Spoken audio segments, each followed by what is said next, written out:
approach the charts. Ok, antes de que comencemos con el entrenamiento de las gráficas, yo quiero enseñarles cómo es que llego yo a las gráficas. When it comes down to the way I take trades, I'm very disciplined with my confirmations. Cuando yo tomo alguna inversión, algún trade, yo soy muy disciplinado con mis confirmaciones.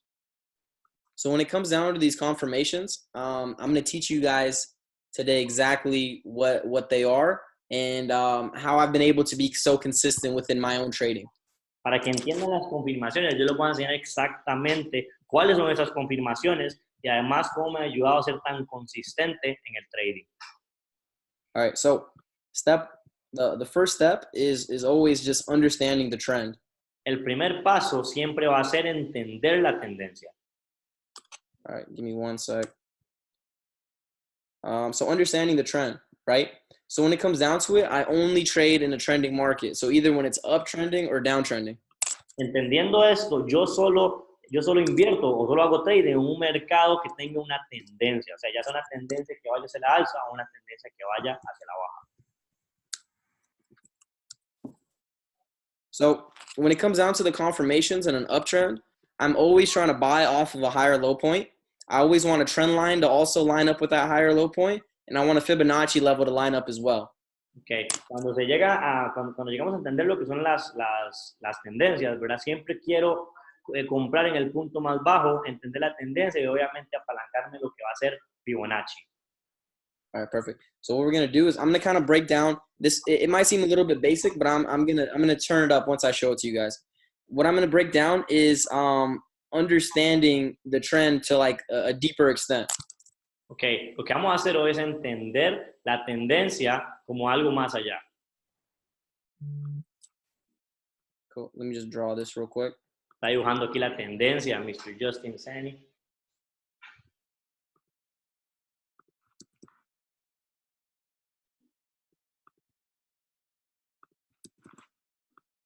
All right, cool. So, you know, when it comes down to it, this is a basic example of an uptrend, right? When it comes down to your job as a trader, you need to understand this to the fullest extent. Ok, eso es un ejemplo básico de una tendencia, ¿verdad? Cuando sos un trader tienes que entender esto como una extensión básica, un movimiento básico. So the first thing I like to do when I hop on the charts is I need to identify the trend, right? I like to start off on the higher time frame, like the daily. Then I work my way down to the 4 hour and then the 1 hour, right? Okay. And what I'm looking for is key points in the structure of the trend. Ok, entonces lo primero que yo hago es identificar la tendencia. Siempre lo que hago es identificar la tendencia. Normalmente me voy a una temporalidad más grande, me voy a una temporalidad de un día, luego bajo 4 horas, analizo la tendencia y también voy a 1 hora y hago lo mismo, analizar la tendencia. All right, so just for the sake of this little training, I'm going to write this out. But what you guys have to do is you got to realize that, you know, all the leaders and everybody, they always talk about taking notes, right? They always say, the note takers are the money makers. When it comes down to trading, you have to leave yourself notes on the chart. Okay. Todos los líderes siempre nos dicen que las personas que más cobran son las personas que toman notas, que los líderes son personas que toman notas. Cuando hablamos de trading, nosotros somos los que tenemos que hacer esas notas por nosotros. Tenemos que poner esas notas en nuestras gráficas. So when it comes to how you guys want to look at the charts, don't look at the charts as candlesticks and things like that. Like when I'm looking at my charts, I don't look at them like, here, let me give you guys an example. This one. Hold on. Let this load. Wait. Give me one sec, Kev. All right, cool. So the first thing I like to do on the chart is I identify the trend, right? And as you can see, I have a lot of circles on my charts. Okay, entonces lo primero que yo hago siempre es identificar la tendencia y como pueden ver hay un montón de círculos en mi gráfica. The reason why I have these circles is this is how I identify my higher highs and higher lows and lower highs, right? La razón por la que yo tengo esos círculos ahí es porque yo puedo encontrar los bajos más bajos, los altos más altos y todos esos puntos que me van a identificar mi tendencia. So when I'm looking at the chart, I don't look at it as candlesticks. I never do that. I'm looking for the waves. I'm looking for the trend, right? So the first thing you want to do when you get on the charts is identify your higher highs and higher low points. I would say on the 4-hour time frame is best. Okay. Cuando yo veo las gráficas, yo nunca lo veo nada más como velas japonesas, sino que yo de verdad voy a buscar los impulsos, voy a buscar la tendencia mayor, ¿ok? Voy a buscar los altos más bajos, los altos más altos, los bajos más bajos y todos estos puntos que me van a ayudar a identificar mi tendencia. All right, great. So when it comes down to it, when you're trading in a uptrend or a downtrend, you want to trade with the trend, right? The trend is your friend. Pretty much what that means is if the market's trending up, you only want to be looking to take buying positions. Okay. Cuando hablamos de trading, recuerde que siempre la tendencia es tu amiga. Si la tendencia es alcista, entonces yo voy a buscar invertir hacia la alza, invertir en compras. So when it comes down to it, you're only looking to take buying positions off of these higher low points, right? Realize that the market, it's always making patterns, right? And there's patterns within patterns. Okay. Entonces yo voy a tomar posiciones de compra en los puntos más bajos. Recuerde que siempre hay patrones. Los patrones forman más patrones. The way the market's going to work is it's always going to go from a higher low to a higher high to a higher low to a higher high to a higher low to a higher high, right? So when we notice that the market's at a higher high point, 9 times out of 10, we can guarantee that it's going to be pulling back sometime soon for us to enter for the next move up. Okay. El asunto es que el mercado siempre se mueve así con higher low, higher high. Eso es lo que él quiere decir, es que son impulsos, retrocesos, que lo tienen más sencillo. Okay. Si llegamos a un punto muy alto, pues ¿qué es lo que va a pasar? Obviamente ya sabemos que va a retroceder. So now that you know what the corners of a trend are called, what you also need to know is what the legs are called. So this is called the longer legs. They're called the impulse move. Impulse, impulse, and impulse. Okay. Él dice ahí que los movimientos más fuertes se llaman los impulsos y que los otros que están marcando ahí, o sea, son los pullbacks. Pero era impulsos, impulsos, impulsos. Ahorita tenemos los pullbacks. And the smaller legs are called the pullbacks, right? Now, this might seem very basic, but what I want you guys to understand is this is one of the biggest things that traders overlook, right? It's understanding the trend and also trading with the trend versus counter trend trading. Okay. Dice, esto puede parecer muy básico, pero esto es algo que de verdad te puede cambiar el juego, ¿ok? Entender la tendencia, ¿verdad? Y siempre ir con ella. All right, let me clean this up real quick, and I'm going to give you guys an explanation on something. Que dice que va a limpiar la pantalla y que nos va a explicar algo. So this is something that Chris Terry taught me. He said that the way the market works is a trend. It's always about 5 waves. There's 3 impulse moves, and there's always 2 pullbacks. Right? Dice que eso fue algo que Christopher Terry le enseñó, que el mercado siempre tiene 5 oleadas, para verlo de esa manera, ¿ok? Que normalmente son 3 impulsos y 2 pullbacks. Perfect. He told me this. He said, Justin, there's geometry when it comes down to trading, right? He said, if you take the average of a move, it kind of helps you identify what the next size of the next move is going to be. So he told me this is called measured moves. And this is a big way how I trade. Measured moves.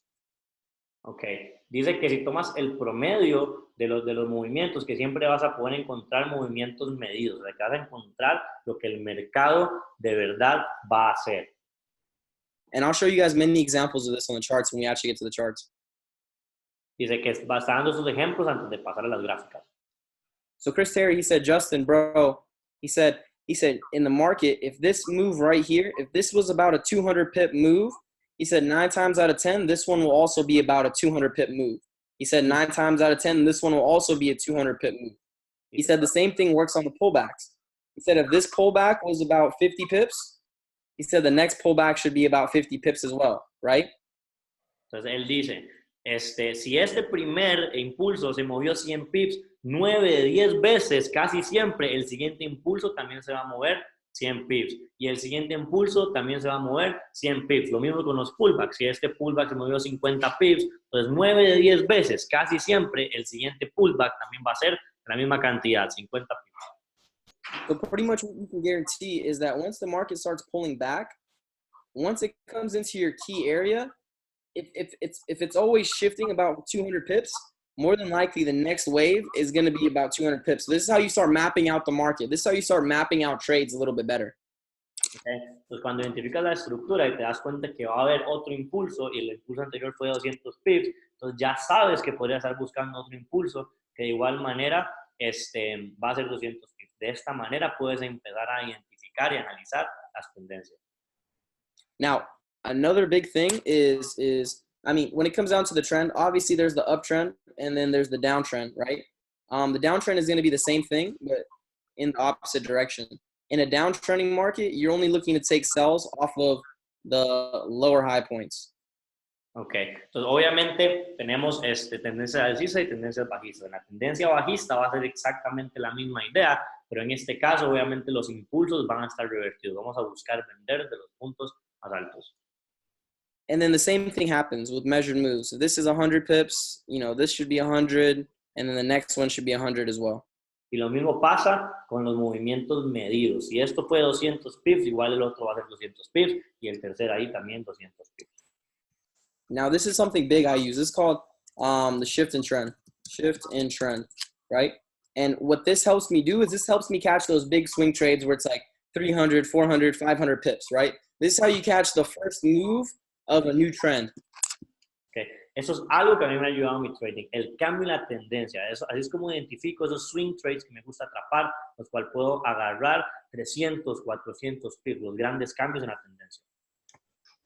So when I'm on my charts, what I'll do is instead of writing higher highs and higher lows, I'm just going to draw out these little circles, right? And these are my notes. You know, if you stay ready, you don't have to get ready. So when it comes down to my charts, I'm always leaving myself notes on the charts, and I'm leaving myself these circles. And what it does is it tells me where the market's at and where it should potentially be headed to next. Okay. Y cuando hago trading, lo que yo hago es apuntar esos pequeños círculos que me indican los puntos más altos y los puntos más bajos. Así yo tengo todo anotado en mi gráfica. All right, perfect. So what I like to do is once I've identified the trend, if this is an uptrend, the most important part in an uptrend is the last high or low point. So what I'm going to do is I'm going to change the color of this, and I'm going to also put a horizontal line under it. Okay. Lo más importante en una tendencia alcista es el punto, el alto más bajo, este punto que acaba de marcar en otro color. ¿Por qué? Porque yo sé que el siguiente me va a indicar un cambio. And what this is going to identify is the shift of directions. So let's say the market, it pulls back, right?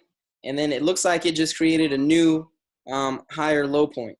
Realize that a higher low is not it's not a relative higher low unless there's a higher high behind it. Okay. Entonces lo que hago yo es identificar el cambio de tendencia. A veces parece que va a ser un punto más alto, pero luego empieza a retroceder e indicarme el cambio de tendencia. The key thing about an uptrend, guys, is that it's still an uptrend all the way until this line is broken. It can come right here to the exact same point, and then it can shoot up, and it's still an uptrend. But the moment it goes below this previous low right here, it's now shifted directions. Okay. Entonces, en el momento que el mercado empieza a retroceder y empieza a bajar hasta esa línea horizontal que marcó, ese piso que marcó por ahí, aún sigue en tendencia alcista. Y puede ser que retroceda y puede, o sea, que rebote ahí y siga en tendencia alcista. Pero si rompe ese punto que está ahí, ya hizo el cambio de la tendencia, el shift in trend que él explica. All right, perfect. So when it comes down to it, what's going to happen is it's going to make its first pull back before it makes its impulse move down, right? And with your technical analysis, with your drawing tools, what you're going to be able to do is you're going to be able to use multiple different things to get that perfect entry right here, and then you catch the first big wave down. And then when it pulls back, you just keep on entering in on these swings. Okay. Entonces lo que va a pasar es que el trade va a ser un pullback y tú puedes utilizar herramientas, por ejemplo, una línea de tendencia, donde vamos a identificar el punto perfecto para entrar y atrapar el movimiento fuerte, el swing fuerte. Y luego vuelve a retroceder para volver a atrapar ese swing fuerte, ese movimiento fuerte. The key thing in a downtrend, guys, is the last lower high point. When the last lower high point gets taken out, then, you know, now it's back to an uptrend. And when it pulls back, you'll get that entry and then you start riding those waves back up. Okay. El punto de una tendencia bajista, el punto clave de una tendencia bajista es el bajo más alto, ese círculo que acaba de marcar ahí. ¿Por qué? Porque una vez rompe ese punto, ya te diste cuenta otra vez de un cambio de tendencia y puedes empezar a agarrarlo hacia la alza. Cool. So let's do this, guys. That's pretty much the basics of understanding this. Let's actually look at some charts now. Ok, pues ya vimos los básicos y ahora sí vamos a ver gráficas, a lo que vinimos. All right, cool. So pretty much what I'm going to do is I sent out a swipe trade yesterday and it missed my entry by 1 or 2 pips. But this is a great example of measured moves in the basic structure that I like to use. So I'm going to break this one down. Ok, ayer envié un swipe trade y bueno, y falló mi entrada por 1 o 2 pips, pero esto va a ser un buen ejemplo para que ustedes vean cómo los movimientos medidos son bien efectivos. Perfect. One thing, I'm going to teach you guys like one of my secrets. This is my Fibonacci strategy, right? And this is something that I use every time. Okay. Ok, les voy a enseñar uno de mis secretos, cómo uso Fibonacci. Eso es algo que siempre me sirve. Yo, Kevin, can you see this box? Yeah, bro. Yeah, I see it. Okay. Let them know that these are the settings I use for fibs, and if they want to take a picture or whatever, they can. Okay, bro. Dice Justin que esos son las configuraciones que él utiliza para Fibonacci. Entonces, que por favor apunten si quieren, ustedes quieren tener exactamente la misma configuración que nuestro Swipe Master tiene. Okay, bro. All right, cool. Thank you. So before we get to the chart, let's learn about Fibonacci a little bit. So rules with fibs. Reglas con Fibonacci. Go ahead, my bad. Okay.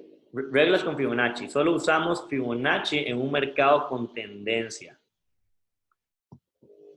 All right. So when it comes down to Fibonacci, Fibonacci is something that it's going to help you perfect your entries.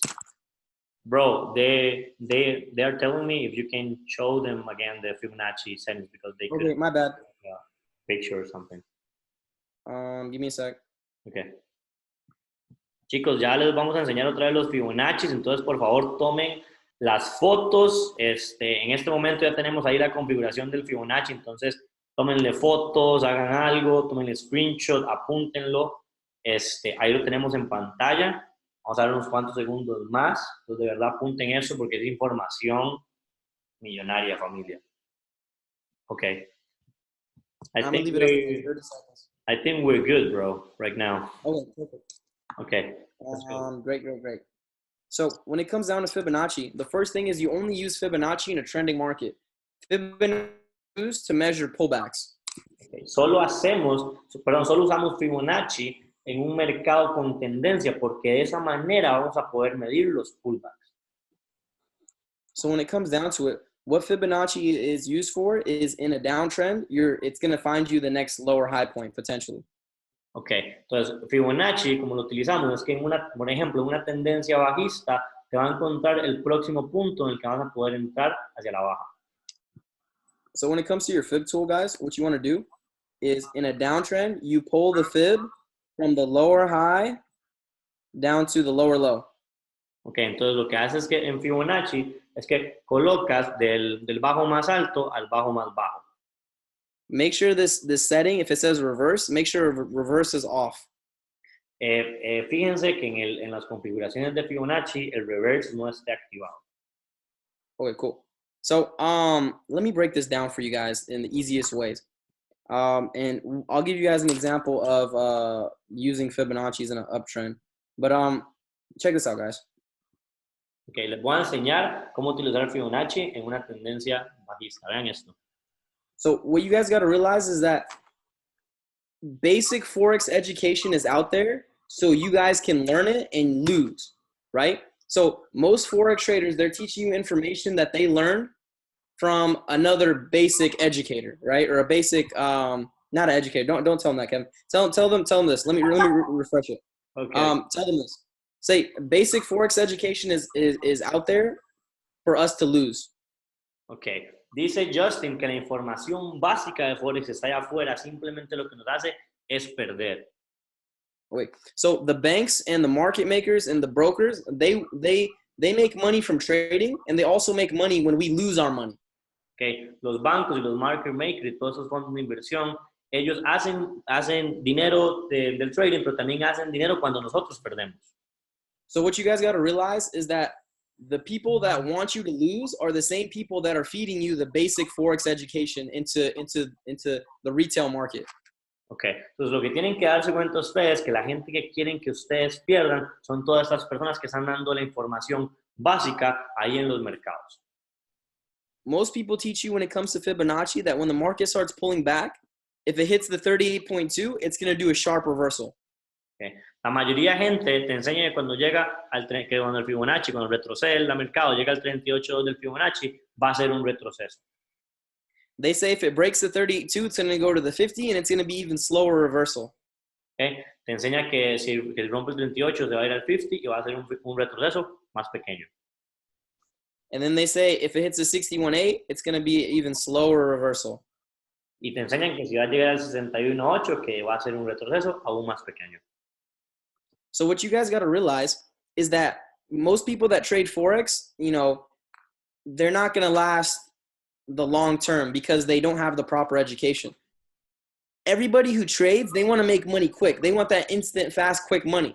So if the basic, if the people who are putting the basic education out there are telling you at the 38.2 it's going to be a fast reversal, most people are going to sell right here at the 38.2, which is wrong.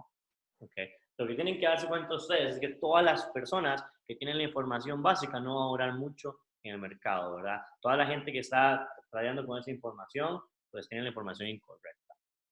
How many times have you guys taken a sell at the 38.2 and then it just keeps going up and then you start pulling your hair out and praying to God that it comes back and then you take a loss and then it goes back in your favor? Okay. Dice que con esta información incorrecta, ya que pones una venta en el 38.2 y el trade empieza a irse en tu contra y empiezas a rezarle a Dios, de agarrarte el pelo y luego al final sí empezaba a ir en tu contra. And what it does is it's just there for you to lose. So this is what my mentors taught me. They taught me this in a risk reward type manner. Let me delete some of this stuff. Okay. They said. Dice que va a ahorrar para explicar nuevo. They said when it comes down to how you're entering the market, it's simple. If you're using Fibonacci to trade, let's say we're going short. Yo, Kevin, real quick. I don't know if everybody uses TradingView. So this is a risk reward tool. The bottom of the green box would be our take profit. The top is our stop. Yeah, bro. I mean, I think everyone uses TradingView here. Okay, cool. I just wanted to make sure. I'm explaining, you know. Okay, cool. Dice Justin que si de casualidad alguno no usa TradingView, que esta cajita que él está enseñando es la cajita de compras o de ventas, que el espacio en verde va a ser el take profit y el espacio en rojo es el stop loss. Okay, good, bro. All right, perfect. Thank you. So check this out, guys. My mentors taught me this. They said, Justin, if you're using Fibonacci to trade, your stop loss is always going to be 10 to 15 pips above the 78.6. So let's say it's 50 pips. Okay. On this example.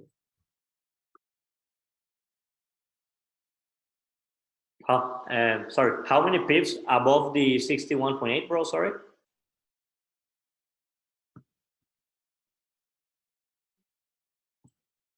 Do you hear me? Can you hear me? Yeah, I can hear you. All right. Okay, my bad. I couldn't really listen to you, so can you? Okay. Okay. So my mentors taught me this. They said your stop loss always goes 10 to 15 pips above the 78.6, and your take profit is always the negative 27. Okay, perfect. Dice que lo que le explicó el mentor es que siempre el stop loss va a estar de 10 a 15 pips arriba del 78.6 y que el take profit va a estar en el menos 27. So if I took the trade at the 50% instead, I would have the same stop loss and the same take profit, but now I'm risking, on the first one, I was risking 50 pips to make 64, which is 1 to 1.2 risk to reward, which isn't great. Okay. On this one, I'm risking 38 pips to make 76, which is a little bit better. Okay. So dice que si lo aplica a partir del 50, que va a tener obviamente un riesgo pequeño, que en este caso tiene 38 pips de riesgo y que en el otro tenía 60 pips y que en ambos casos de igual manera va por el mismo take profit. So when it comes down to it, taking trades at the 61.8, you're going to get the best risk to reward trades. See, my take profit, my stop loss are the same on each one, but my entry is different. Now I'm risking 28 pips to make 87, right? So I'm risking, and now it's a 1 to 3 risk to reward. Okay, excelente. Entonces lo que dice Justin aquí, que en este caso, what level is it, bro? The 61.8, 61.8. Okay. Que se lo aplica a partir del 61.8, que va a tener una mejor relación, okay, una mejor relación riesgo-recompensa. En este caso está colocando la entrada en el 61.8, coloca el stop loss, tiene menos stop loss, ¿verdad? Y que de igual manera acá va a tener aún mejor entrada para el take profit, o sea que tiene una mejor relación riesgo-recompensa.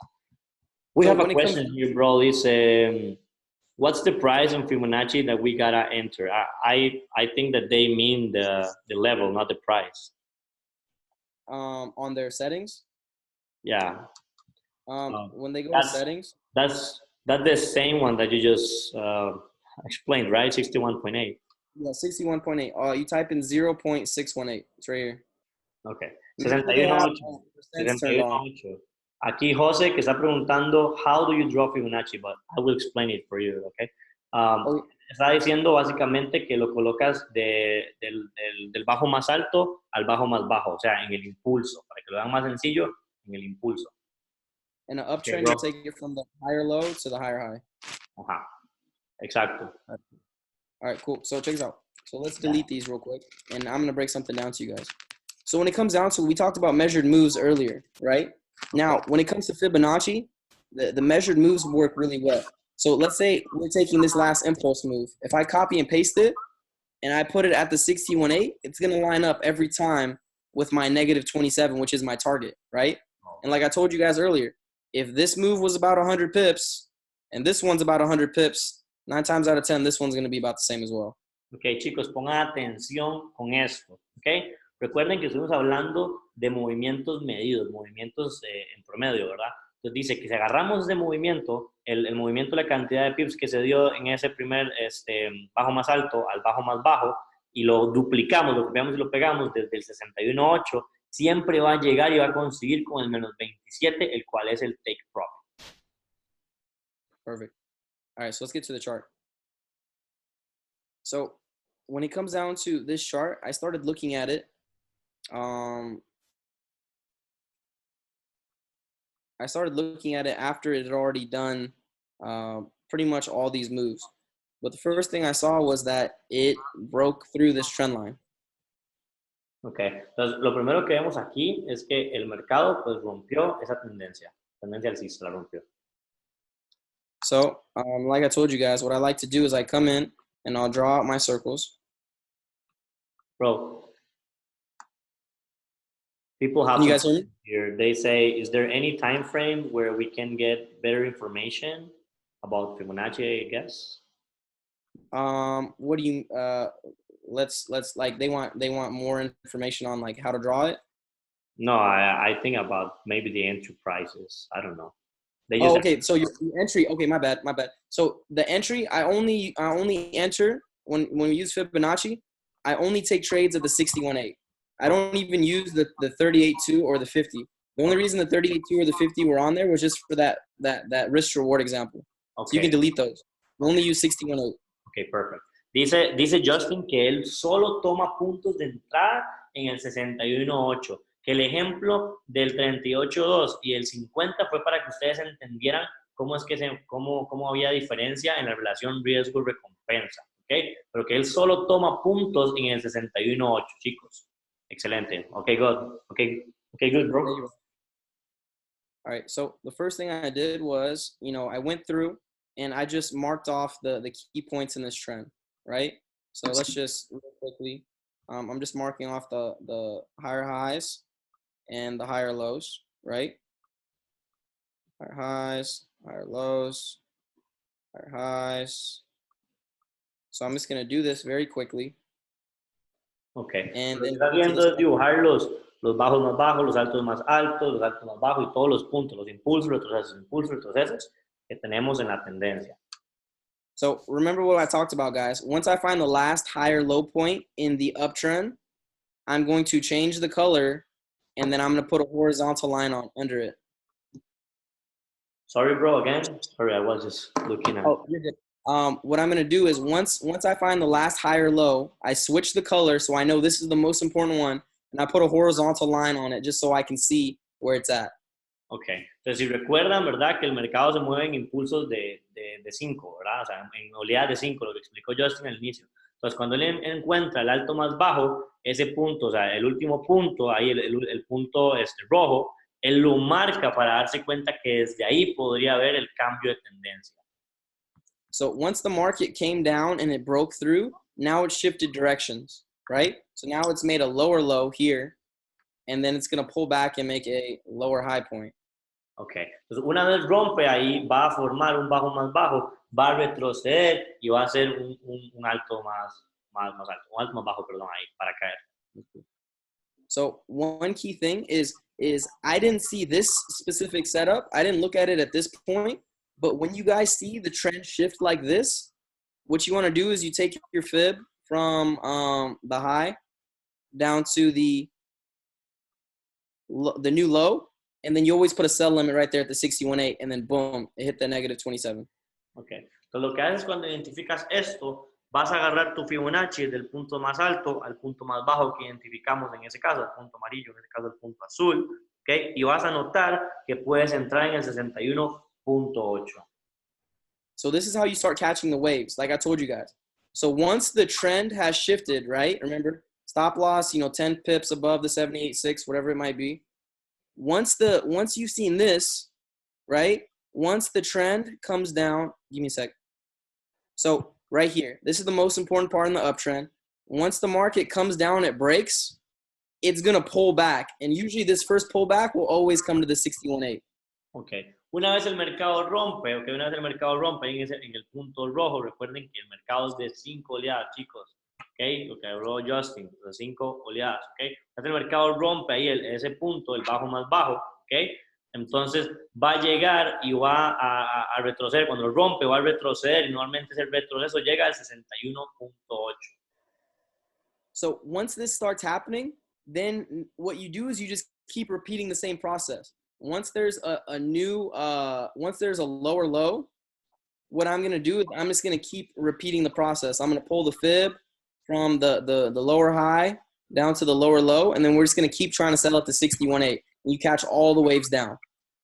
Okay. Bro, the people are asking if this is Elliott waves. It can be. It all works together, and I'll break it down here in a second. Okay, dice que puede ser y que todo funciona igual, que ya casi va a explicar eso. Okay, we're good. All right, cool. So this is a measured move right here. So let's get back to measured moves. Okay. So estos son movimientos medidos. Sigamos con los movimientos que son medidos. If I take the average of this move right here, whoops. If I take the average of this black line I just drew, if I copy and paste it, let me delete all this stuff. If I copy and paste it, see, this is the average size of this move. If I take it to right here, look at that. It's the same size. It's the exact same size. Do you guys see that? Wow. Ok. Lo que está diciendo Justin es que si él toma que la medida, esa línea, esa primera línea negra que él hizo ahí en ese impulso y simplemente la copia y la pega desde el 61.8, ¿verdad? Va a llegar al menos 27, el cual es nuestro take profit. Ok, good.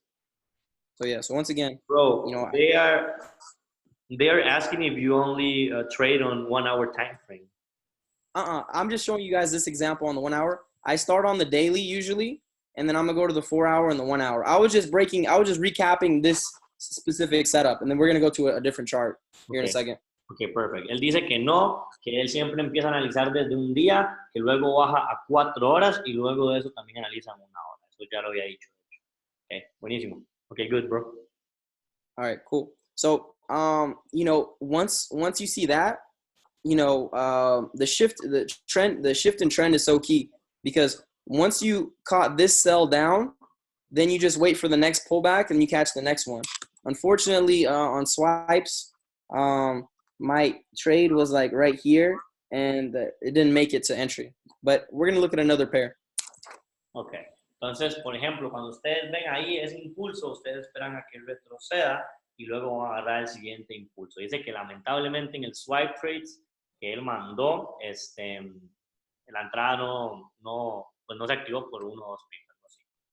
¿No? All right, cool. Okay. So now I'm going to break down USD CAD for you guys. USD CAD is one of my favorites. Okay, dice que USD CAD es uno de sus pares, de sus pares preferidos. All right, real quick. Let me just draw this line real quick. Está dibujando la tendencia. Recuerde que Justin dijo que él solo opera en mercados que tengan una tendencia, ¿okay? Que normalmente la tendencia se ve por 5 movimientos, 5 oleadas, que son 3 impulsos y 2 retrocesos. Cuando él identifica el último impulso, que es lo que me estaba poniendo ahorita, es donde él marca ahí el nivel, la línea horizontal del último impulso para buscar dónde es que se da la ruptura. All right, so guys, watch this. So measured moves happen on any time frame. If I take the rough average of that and I copy and paste it, it's about the same size as this move right here, right? And this is on the daily, right? So realize that certain pairs, they trend in the same way, right? Okay. Dice que los movimientos medidos se dan de igual manera en cualquier temporalidad. Por ejemplo, aquí tenemos en un día. Y si él llega y agarra y copia ese impulso que él agarró ahí, ese impulso rojo, y lo mide desde el otro impulso allá, casi que es lo mismo. ¿Okay? Inclusive está en un día.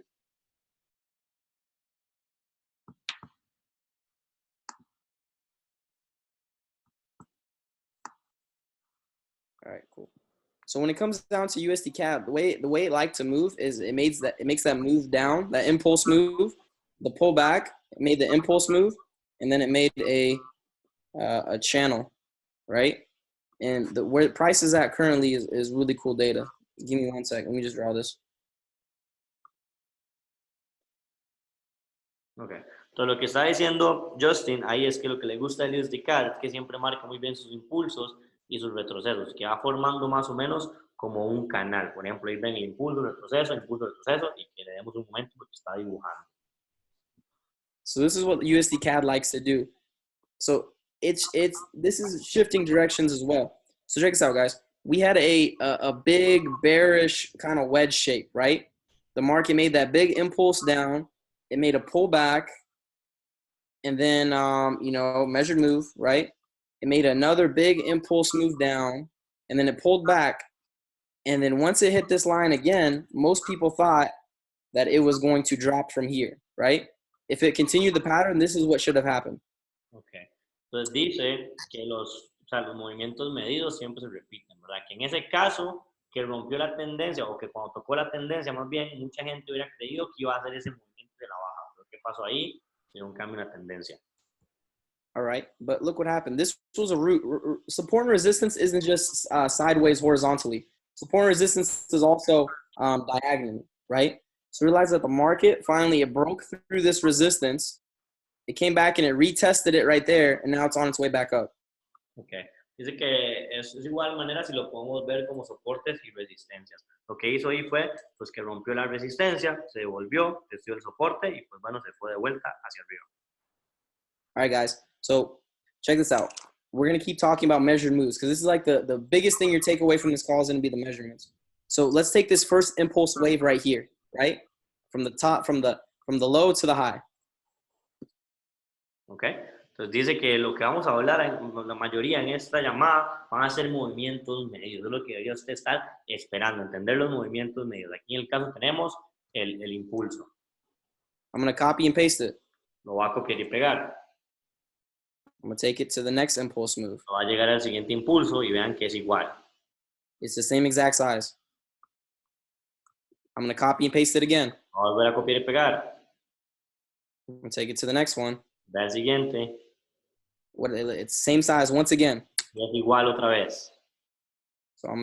So USD CAD moves in about this many pips. This is about an 850 pip move. Wow. You guys see that? Does that make sense? USD CAD se mueve en promedio esta cantidad de pips. Ahí en ese caso fueron 850 pips. Wow, un montón. Okay. So now check this out. USD CAD also likes the 61.8. Dice el USD CAD también le gusta el 61.8. From in an uptrend, you take it from the higher low to the higher high. It pulls back to that 61.8, right? Let's say we went long. Let's say we bought it here. Ok. Entonces, en una tendencia alcista, los tomas del alto más bajo al alto más alto. Y mira, está en el 61.8 y empiezas a entrar ahí. Okay, so watch this. If you take the fib from down here to up here, look what happened right there. Once again, 61.8. 60 key. Ok, entonces si lo tomo de acá a acá, mira lo que pasó otra vez. Otra vez 61.8. Bro, they are asking some questions. What happens when the 5 waves are finished, when they end? The five waves that you were talking about. Okay. When it comes down to that, there's waves within waves, right? So that Euro USD trade was on a smaller time frame. I don't know how to explain it. Just tell them that there's learning about Elliott waves, there's waves inside of waves, right? So you got to just always look at the bigger picture. Ok, perfecto. Dice, por aquí nos hicieron una pregunta, dice que qué pasa cuando las 5 ondas terminan. Hizo aquí una pregunta Luis Roberto. Entonces yo le hice la pregunta a Justin, él dice que hay ondas, o sea, hay impulsos dentro de impulsos, hay ondas dentro de ondas, ¿ok? Entonces aprender de Elliott waves es importante porque tienen que ver siempre la imagen en lo más grande, o sea, la foto más grande, ¿verdad? El aspecto más grande del mercado. So tell them what I want them to notice is notice how the little measured move I drew right here, notice how it lines up perfectly with the -27 every time when you put it at the 61.8 area. Ok, entonces vean, noten como siempre que agarramos el movimiento medido en la tendencia, cuando entramos en el 61.8, casi siempre llega al menos 27. So tell them on USD CAD, the move is simple. There was one hit right there. There was 2. On the third one, it broke. At the 61.8, it retested it. So this thing is going to the moon. Ok, entonces dice que en USD CAD es muy sencillo. Lo respetó una vez en la parte de arriba, aquí una segunda vez, nuestra línea roja. Luego, en la tercera vez, pues lo rompió. Luego lo retestió, cuando rompió la tendencia, la retestió en el 61.8. O sea, que esto va para los cielos, dice Justin. See, and then just like somebody asked about the waves, see there's waves inside waves here. See on the bigger time frame, this is a move up and this is a pull back, but there was measured moves all up inside this. So you just gotta, it all just depends on what time frame you like to analyze on. It's all the same stuff though. Okay. Dice que va a depender de la tendencia que quieras analizar, pero casi pues, todo es lo mismo. Okay, bro, they are asking what is the 71% for? That's something that I've been testing out. Sometimes the trade will go into a little bit of drawdown at the 61.8, and the 71% is like a perfect like wick entry sometimes. I would say just focus on the 61.8 for now. 71 could be entry too. Okay. Dice él que el 71%, el que hizo la pregunta, el 71% del 71, ¿okay? Básicamente es algo que él ha estado aprendiendo, algo que ha estado poniendo en práctica, que puede ser una buena entrada con rechazo de mecha, el wick, ¿verdad? Wick entry. Que por el momento nos enfoquemos en el 61.8, pero que el 71 también puede ser una entrada. So right now, what's important on USD CAD is on the 4-hour, right? This is the last higher low. This Okay. is the last higher high. The reason. Alto. Oh, go ahead. Este es el último alto más bajo y el alto más alto, los dos círculos que puso ahí. The reason why we wouldn't circle this one just yet is because it hasn't made a higher high. Okay. La razón por qué ese círculo no se ha hecho todavía es porque tiene que hacer un alto más alto. So when it comes down to it, this is the move on USD CAD. What we want to do is we want to be patient.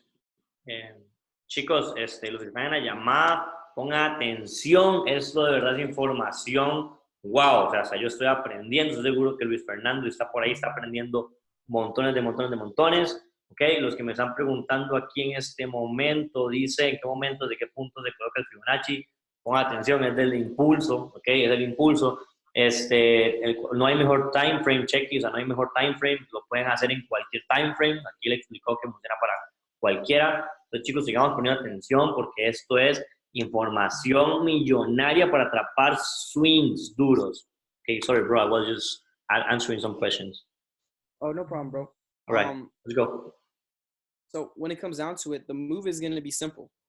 USD CAD went from, this low to this high, and it hit the 61.8, and it is going up. But we've missed this move potentially if it goes higher. So what we want to do is we want to wait and we want to be patient. If it breaks past this previous high, then what we're going to do is we're going to take our fib from the higher low down here to the new high. And then when it pulls back, we're going to take that buy right here at the 61.8, right? Great. Ok. Pero lo que está diciendo él es que si utilizan el Fibonacci, por ejemplo, los dos círculos que hicieron, probablemente perdieron esa entrada en el círculo negro que él dibujó. Entonces lo que van a hacer es esperar a que el siguiente impulso rompa esa línea que está arriba del círculo azul, ¿verdad? Ese impulso para que cuando rompa y retroceda, ustedes lo puedan atrapar en el 61.8, entren en una compra y pues tomen sus profits. Let's see if we can find a good average of USD CAD. Okay, so let's take encontrar un buen promedio en USD CAD. So if I copy and paste that move, this is about the same size. And so is this. So this is about the rough size that USD CAD's been moving. O sea, más o menos, vean chicos, vean cómo él nos está enseñando que en las tendencias los movimientos están medidos literalmente. ¡Wow! Yo estoy literalmente expandido aquí, muchachos. Estoy aprendiendo un montón. So when it comes down to it, entonces él lo que está esperando es que obviamente se vuelva a repetir.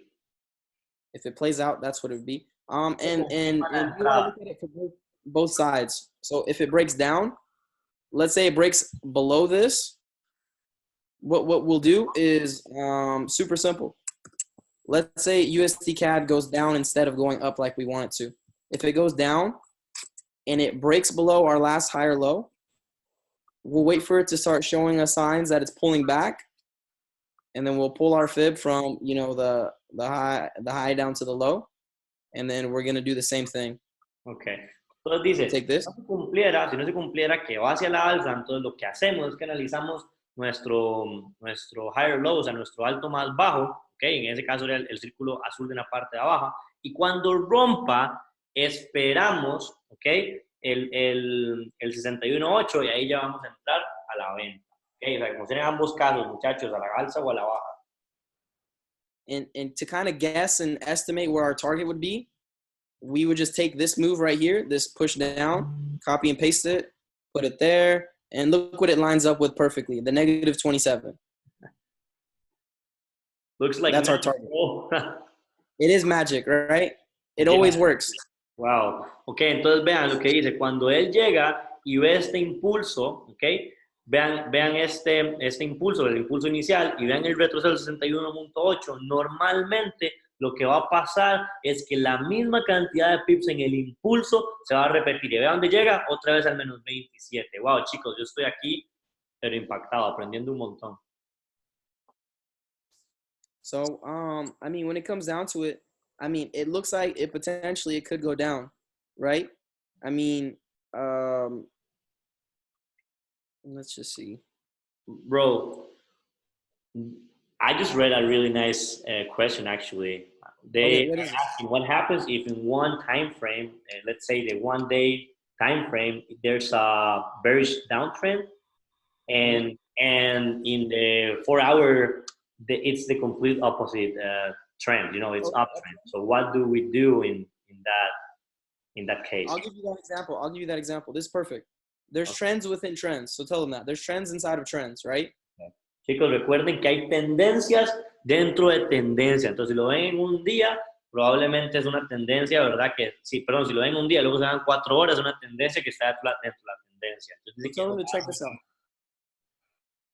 Tell them that on USD CAD on the daily and the weekly, this is uptrending very hard right now, right? Ok, dice que USD CAD en un día está haciendo una tendencia alcista bien dura en este momento. But right here, in this little circle I just drew, it was downtrending, Pero right? en el círculo que acaba de dibujar, vean que hay una tendencia bajista. O sea, el ejemplo de tendencias dentro de tendencias. So once you establish that, you got to know overall where the market's going to go to, right? So the way you kind of map it out is simple. I'm going to erase all my drawings so far. Is that cool? Okay, yeah. Dice Justin que va a borrar todos los dibujos que hizo. Okay, go. All right, cool. So I'm going to talk about you know, how you can trade inside the trend. On the daily, it's going up, but on the 4 hour and the 1 hour, it was going down right here, right? Ok, entonces vean, por ejemplo, que este va, por ejemplo, en tendencia alcista, pero si me voy a otra tendencia, probablemente va hacia la baja. El mismo ejemplo que acaba de dar. So the same way that there's measured moves, usually if the markets keeps rejecting off the 61.8 on the pullbacks, it's going to keep rejecting off the 61.8, right? Sorry, bro. Again, sorry. Okay, if I'm checking the pullbacks, right, in an uptrend, and they keep hitting the higher low keeps hitting the 61.8, it's going to follow that same pattern. Okay. Dice que si sigo analizando el pullback y el alto más bajo sigue pegando en el 61.8, recuerden que colocamos el Fibonacci en los impulsos, ¿verdad? Y si el alto más bajo sigue pegando en el 61.8, significa que el patrón se va a seguir repitiendo. O sea, maleta. Wow. Right, so let's say the market's up here, right? And then I see it now, it's been uptrending so hard, and then it pulls back. I'm going to pull my fib down from the higher low to the higher high, and I know my 61.8's down here. So I know overall my long-term bias on this pair is buy, right? But I want to buy it down here for the best possible entry. Okay. Entonces dice, lo que él hace, o sea, es que coloca desde el alto más bajo al alto más alto y voy a buscar el pullback en el punto de entrada que mejor encuentre, brevemente en el 61.8. Para buscar esa compra, ahí puso el 0, pero menos 27. Bro, they are asking about the EMAs that you're using. Okay, I'll teach them real quick. It's 8 blue. Chicos, ahí están las 8 EMAs. Se están preguntando las EMAs. Okay, so 8 blue and 18 red. Can you like kind of show them so that they can? Yeah, for sure. I got you. This is how you use moving averages. Give me a sec. Okay. Let me figure out.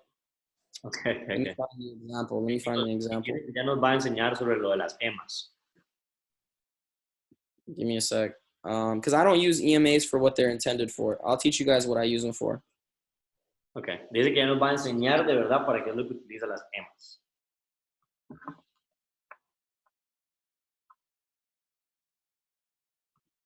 Hold on. Let me give me a sec. I gotta find an example.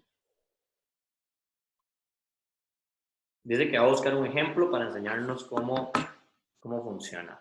Chicos, es Justin Saini. Justin Saini Swipe Tricks Master. Lo pueden buscar como Supreme Saini en Instagram. Ya les lo escribo aquí. They're asking about your Instagram, bro. It's Supreme Saini. I got it. Yeah. I just sent it to the chat. That's about. I'll leave that over here. All right. Let me give you an example.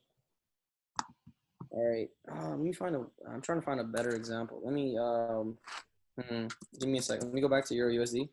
Okay. Dice que va a ir a, ¿cómo se llama? A euro dólar. Solo swipe tricks, chicos, y swipe tricks. Exacto, Gonzalo. Eso que dijo Gonzalo es clave, chicos. Él no ha hablado nada de las EMAs en la operativa. Bro, if the EMAs are not important, just keep on your class, bro. Okay.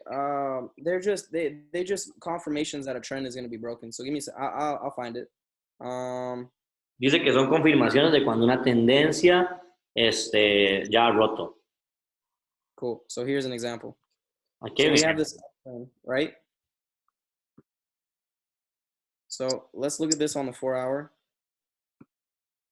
So see how every time see, here's this trend line, right? And see how every time the market touches this trend line, the EMAs are open. This is what they mean. When the blue is on top of the red, it's an uptrend. When the red is on top of the blue, it's a downtrend. Okay, así funciona. Cuando la EMA azul está encima de la roja, es una tendencia alcista, ¿ok? Y cuando la roja está encima de la azul, es una tendencia bajista. Okay, cool. Now that's how they're intended to be used. How I use them is different. Okay, dice, así no es como yo las uso, pero yo las uso de una manera diferente, ¿ok? Okay. So do you notice how when when it comes and touches the trend line, see how the EMAs are open, the blue is still on top of the red right here? Okay. Ustedes ven cuando viene y toca la tendencia y vea que la blusa, la azul, perdón, está encima de la roja.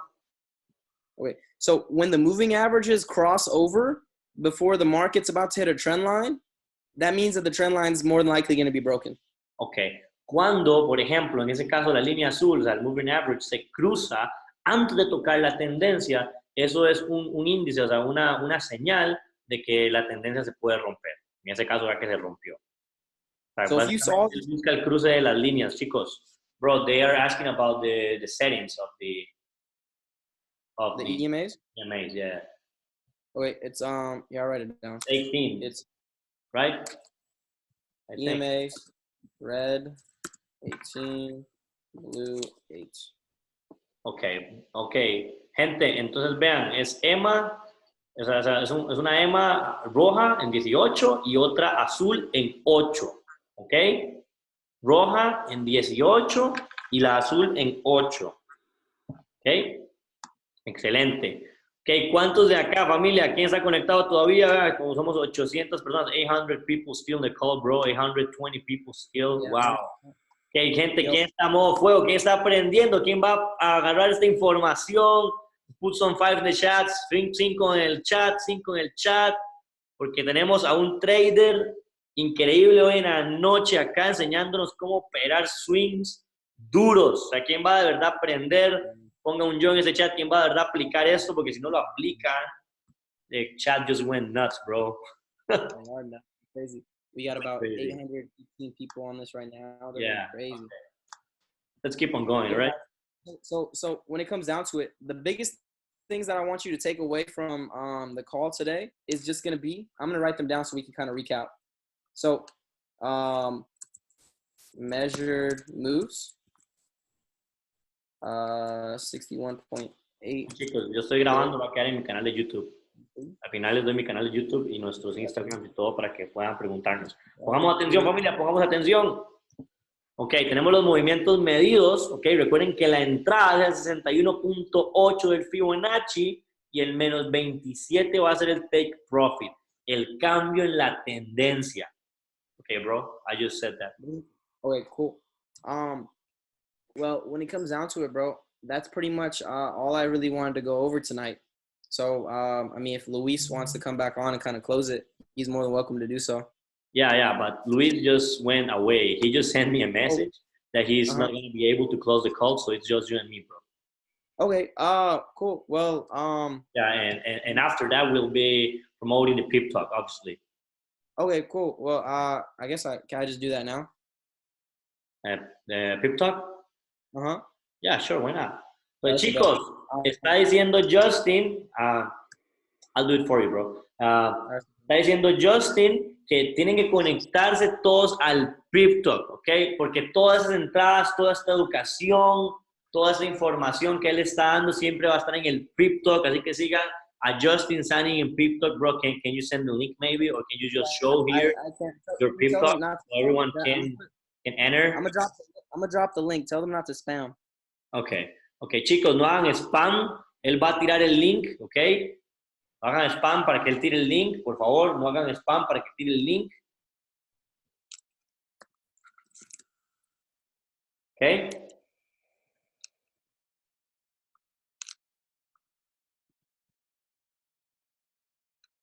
Cool. Okay. I don't think Pip Talk is working right now. They are saying that Pip Talk is not working right now. It wasn't working for me earlier today either. But I would say whenever they get it fixed, I don't know. I'll have Luis share it in his Pip Talk, I guess. But yo, I wanna I'm gonna change this real quick. Yo, guys, when it comes down to it, I'm super thankful for you guys. I appreciate the love and support, and I'm gonna keep on doing my thing. I'm gonna keep trying to provide the most value I can on swipe trades. Love y'all. Appreciate y'all. Kevin, you can kind of close it out, bro. Okay. Dice Justin que demasiadas gracias, súper agradecido por esta llamada que acaba de darnos. Dice que cuando ya esté listo, obviamente va a seguir dando el mayor,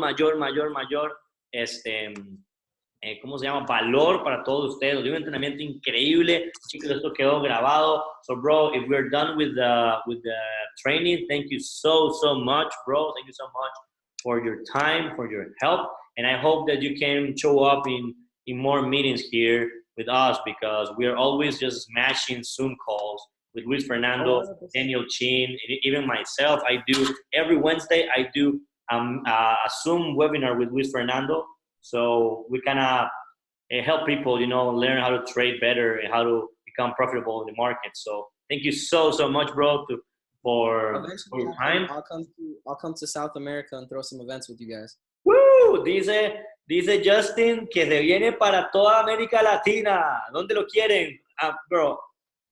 It'll be fun. Dice que va a ser divertido. Bro, I'm just telling people to drop in the chat where they want you to come. So they're just going nuts.